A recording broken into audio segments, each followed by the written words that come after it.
Christine, di ba nagviviva Max ka? I heard ito na daw ang last project na gagawin mong pa-sexy. Before po ako nag-decide na hindi na magsasexy at all. Tapos, Christine, I hope you don't mind me asking. You're part of Will to Win, right? Yes. And then, naalis ka or inalis ka? That was the time na parang I just wanna give up because nothing is like really happening for me. Iba talaga pag live show din, di ba? Talaga yung presence of mind mo rin natetest, no? Yes, natetest. Oo. At natetest ka rin ni Kuya Will on the time.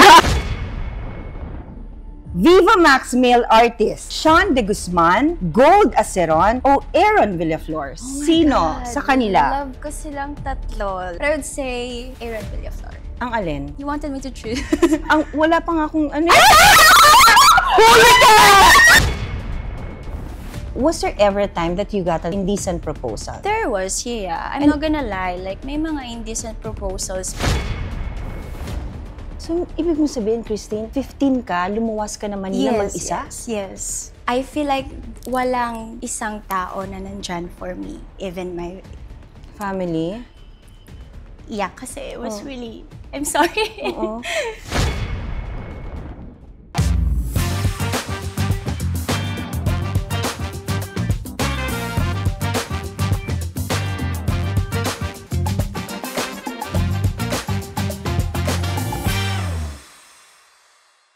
Hi guys! Welcome back to my YouTube channel, and with me is Viva Max star, Miss Christine Verma. Hi! Hi! Ate Aiko! Hi Christine! Kamusta ka? I'm doing good po. Christine, I heard na, since di ba nagviviva Max ka, I heard ito na daw ang last project na gagawin mong pa-sexy? Before po ako nag-decide na hindi na magsasexy at all, nagawa na po namin tong film na to. Which is? Yung pinaka-last ko pa po is yung Salsa ni Elle. Yun yung pinaka-last. And then yan ba kay Direk Jeffrey? Yes, this okay. one po. Na-shoot na po namin tong Celestina. So, yes. So, ito na last mo? Yes. Bakit ka nag-decide, Christine, out of nowhere na ayaw mo na magpa-sexy? Personally po, kasi parang nakikita ko naman sa self ko na parang I deserve more and I wanted to be more. Ang dami ko na pong nagawang sexy movies. Like, if I counted like mga 15 sexy movies that I've done with Viva Max. And I think po, for me personally, na parang okay na ako. Like, parang kota ka na. Parang tama na po. So, gusto mo mag-level up ka as an actress? Yes. Gusto ko po na parang mas makilala ako ng tao na bilang artista talaga, hindi lang sa bilang naguhubad. Christine, anong genre mo nakikita yung sarili mo dito sa bagong journey mong papasukan as an actress? Gusto ko po talaga is drama. Sino yung nakikita mo yung talagang yung pag sinabi mong dramatic actress yung gusto mong makatrabaho? Oh, she passed away, but si Jacqueline? Yes, Jacqueline. We all love her, yeah. I love her, and yeah, since before I would really wanted to work with her, but then she passed away. So. Were you supposed to do a project with Ate Jack? No. Oh, shucks, okay. Tapos, Christine, I hope you don't mind me asking. You're part of Will to Win, right? Yes. And then, naalis ka or inalis ka? Na-reformat po kasi yung show. Okay. So, ang dami pong nabago, ang dami rin pong binago. So, that time, I think naging 3 months lang po ako sa kanila. And then, after that, nag-decide sila na parang i-reformat po yung show and kumuha ng mga bagong host. And iti-try naman yung ibang mga naging host na parang ilalagay sa teleserye and stuff. So, ano naramdaman mo nung nakuha mo yung news that day na kasama ka dun sa matatamaan sa pag-reformat ng show? To be honest, I was not sad. Super grateful ako kasi for the 3 months that I was there hosting Will to Win, super grateful po ako. Kasi hindi lahat ng tao or lahat ng mga actress, lalo na po ako, like baguhan lang po ako sa industry na nabibigyan ng opportunity para maging isang host. So I'm really still grateful na naging part po ako ng show. And knowing na napapasaya mo yung buong tao, like sobrang sarap sa puso na. Kunyari, Christine, mag-reformat ulit sila and kunin ka nila ulit. Willing ka to be part of it again? Yes, of course. I am willing to be part of that show again. Kasi iba yung saya kapag nandun ka sa show and nakikita mo yung mga tao. So parang nagiging parte sila ng life mo. And every day, need mo talaga sila like pasayahin. Nakikita mo yung mga tuwa sa mukha nila. So parang yun palang fulfillment na siya sa life. Iba talaga pag live show din, di ba? Talaga yung presence of mind mo rin natetest, no? Yes, natetest. test. Oo. At nag-test ka rin ni Kuya Will Kuya on the Will. time.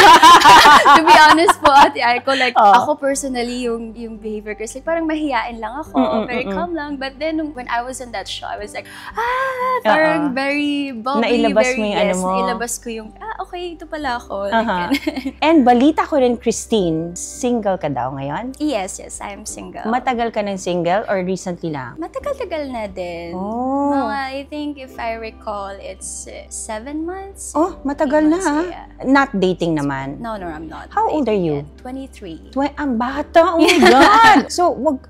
I'm not Ako rushing. ako daw makikialam sa sabihin ko, wag muna. Kasi ang ganda mo. Nakita ko kasi yung IG mo, nung sinend sa akin ni Kuya Moises, sabi ko, ang ganda naman na itong batang to.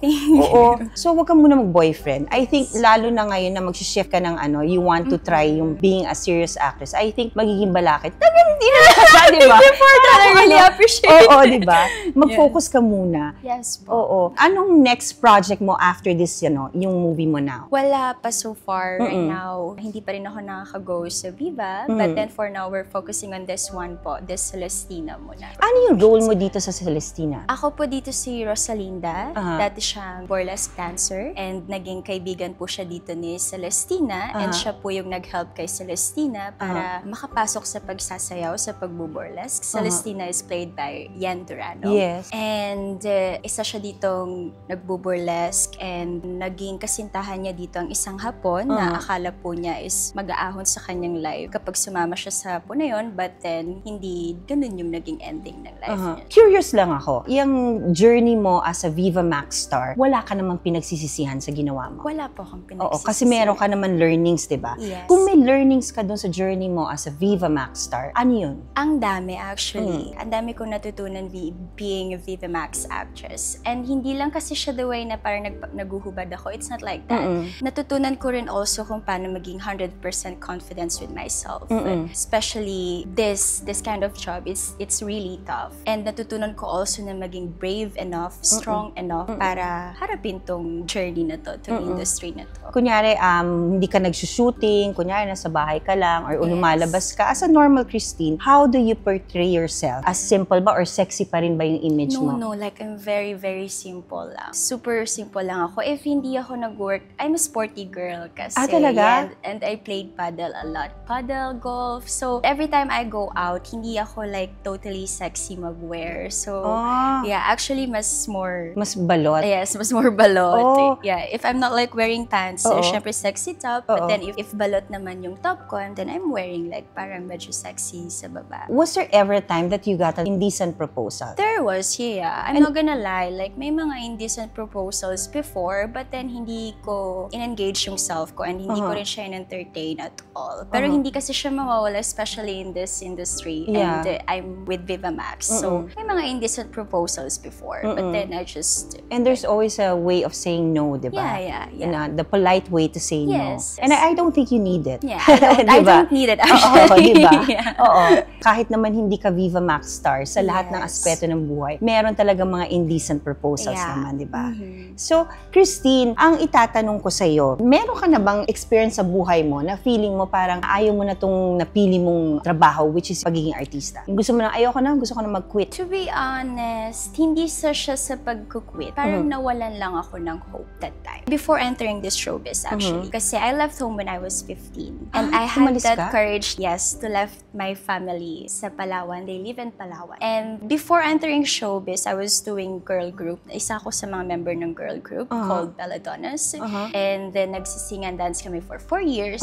And then when pandemic came, that was the time na parang I just wanna give up. Because nothing is like really happening for me. And hindi ko alam that time kung makukuha ko ba talaga yung dream ko to be an actress or what or not. I feel like walang isang tao na nandyan for me. Even my family? Yeah, kasi it was really... I'm sorry. It was tough kasi before I left home, I didn't have like, hindi ako nagkaroon ng connection with my family. So it took me 4 years. And when I entered the showbiz, that was the time na na-explain ko sa kanila ng maayos na kung bakit gusto ko to. First, gusto ko silang mabigyan ng magandang life. Hindi ko ginagawa to just for myself. I'm doing this for my family. They're the biggest reason for me. That's why I'm facing this. It's the first one. So dumating yung time na parang ayoko na kasi even my family, hindi sila naniniwala sa akin that time. But then, I prayed on that moment. Like, kasi simula nung 15 ako, ang bata ko nun. So sabi ko, si God lang talaga yung meron ako that time. Na magkaroon ng courage and ng thinking na you can do this. So that time, I just prayed. So, ibig mo sabihin, Christine, 15 ka, lumuwas ka na Manila mag-isa? Yes. Paano ka napasok dito sa journey mo bilang artista? Actually, sumasali ako ng pageant before sa Palawan.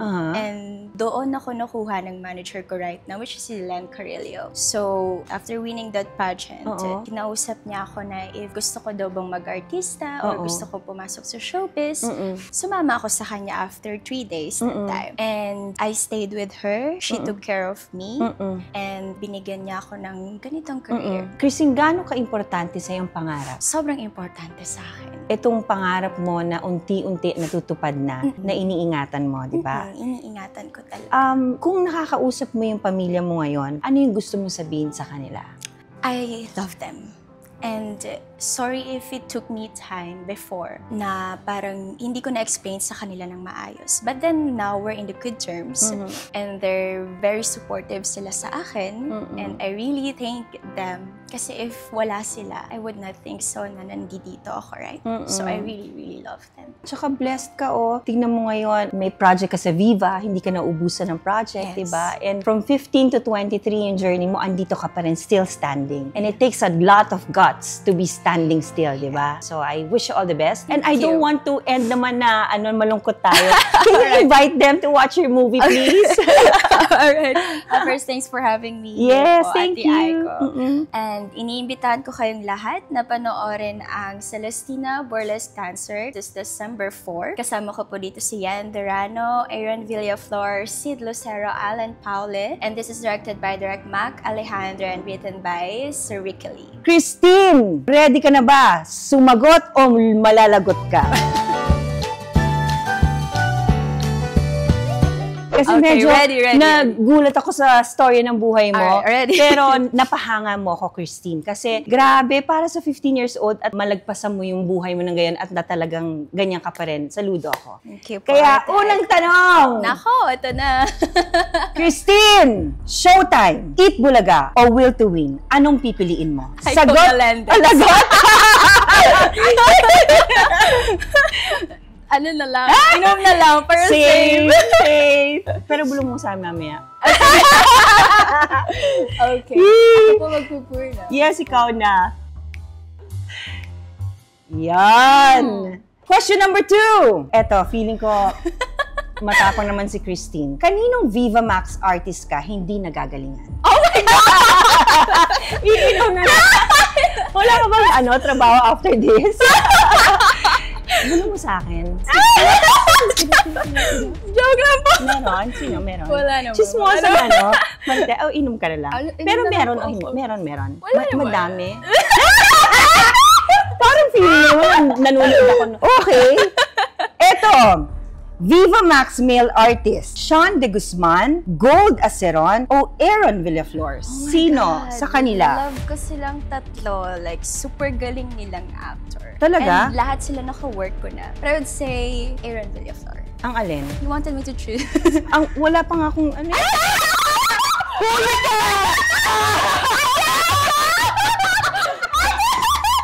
Lasing na siya! Sabi mo na ako! Wala pa! Okay. Christine, okay. Okay. Wala pa akong pinali! Alright. Next na lang. Sa mga naging leading man mo, sino ang pinaka hindi mo nagustuhan? Inom pa. Sabihin ko na lang ulit sa'yo. Totoo ba? Aasa ako, Christine. Dalawa na yung utang mo sa akin. Alam mo, dahil sa'yo, mag-download talaga ako mamaya ng Viva Max. Okay. Kaya lang magkukwit ka na eh. So, hindi na lang ako mag-download. Marami po din mga 15 na mapapanood. Talaga? May mga gwapo ba? Meron. Ito. Kung papipiliin kita, Christine, ito lang naman, katuwaan lang. Daniel Padilla o Alden Richards? Alden Rich. Ay, talaga, bakit? Bakit? Ang galing niya umarte. Ay, talaga? So, Wait lang, Oh. papapiliin saan ba? ikaw ang hilig mo kasi sumagot agad. Okay, finish. I love this girl! I swear! She's so cute! She's so honest! Diba? Don't you just love her? Kuya Moises! I'm going to guest her again. Okay.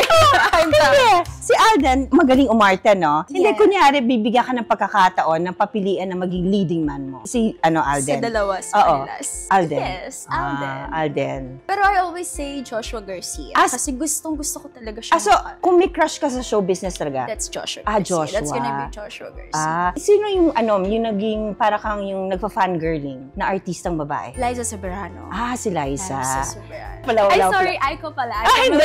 Hindi mo na ako panahon. Ano mo na ako? Hindi mo na ako panahon. Okay lang. Tsahin mo na ako. Okay lang, Christine. Love pa rin kita kasi nakakatuwa ka.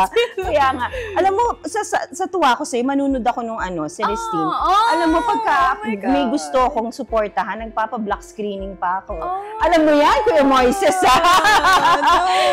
Christine, thank you for guesting, ha? Thank you I wish you all the best. And sana, one day, pag susunod tayo mag-usap ulit, narating mo na yung gusto mong marating na journey bilang artista. At magawa mo yung proyektong pinapangarap mo. Basta lagi mo tatandaan sa industriya natin, huwag kang mapapagod na abutin ang pangarap mo. Hindi po ako mapapagod. Thank you!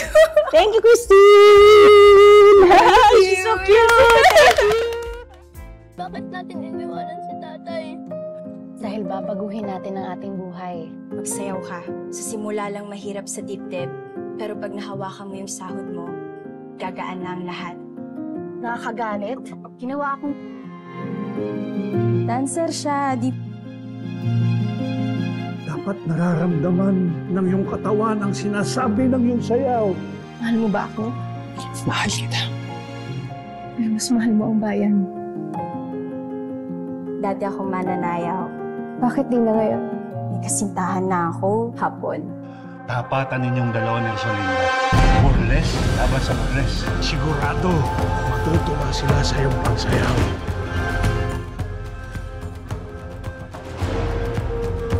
Hindi ako nandirigma. Huwag mo ako hayaang malubog sa patibong ng pag-ibig. Dili tayo biktima, Inay. Tandaan mo yan. Ano bang kailangan natin gawin para mabuhay, para maging mabuting tao?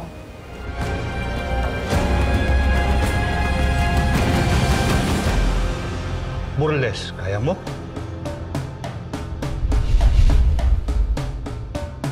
Ihinahandog ng Teatro Mabuhay ang aakit at pupukaw sa inyong mga imahinasyon ang pinakabagong burlesque dancer, Celestina!